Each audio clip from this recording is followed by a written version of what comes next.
बीडमधील मस्साजोग सरपंच हत्या प्रकरणाचा मुद्दा लावून धरणारे आमदार सुरेश धस यांनी आता आणखी एक खळबळजनक दावा केला। सुरेश धस यांनी पुन्हा एकदा राष्ट्रवादीचे नेते आणि राज्याचे मंत्री धनंजय मुंडे यांचे नाव घेतले आहे।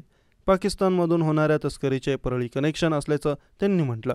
सरपंच संतोष देशमुख आणि परभणीतील सोमनाथ सूर्यवंशी यांना न्याय मिळावा यासाठी शनिवारी धाराशिवमध्ये मोर्चा काढण्यात आला होता। त्यावेळी भाषणात बोलताना आमदार सुरेश धस यांनी पुन्हा एकदा वाल्मिक कराडवर तोफ डागली। वाल्मिक कराडला मोक्का लागला पाहिजे अशी मागणी देखील धस यांनी केली। सुरेश धस यांनी म्हटलं की बीडच्या महासंस्कृती महोत्सवाच्या माध्यमातून 10 लाख खर्च केले आणि 5 कोटी सरकारी तिजोरीतून काढून खिशात भरले। उपमुख्यमंत्री अजित पवार यांनी धनंजय मुंडे यांचा दुर्न्यायी संबंध नाही असे म्हटले होते। त्यावरही धस यांनी टीका केली। मुंडे दिवसा माणसे मारत आहेत, त्यांना मंत्रिमंडळातून काढा, तुमचे वागणे बरे नाही असा हल्लाबोल सुरेश धस यांनी केला। सुरेश धस यांनी आपल्या भाषणात गंभीर आरोप केले। त्यांनी म्हटले की पाकिस्तानातून भारतात ड्रग्जची तस्करी होत असल्याचं एका कारवाईतून उघड झालं। गुजरातमध्ये 890 कोटींचा ड्रग्ज पकडण्यात आले।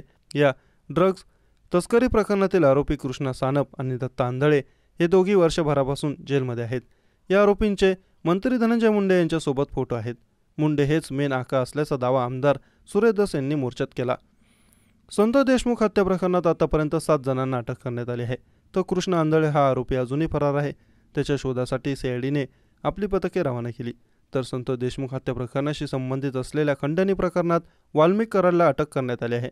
तुर्तास हत्या प्रकरणात वाल्मिक कराडचा कोणताही सहभाग आढळला नाही, त्यामुळे कराडला मोक्काच्या गुन्ह्यातून वगळण्यात आल्याचं म्हटलं जाते।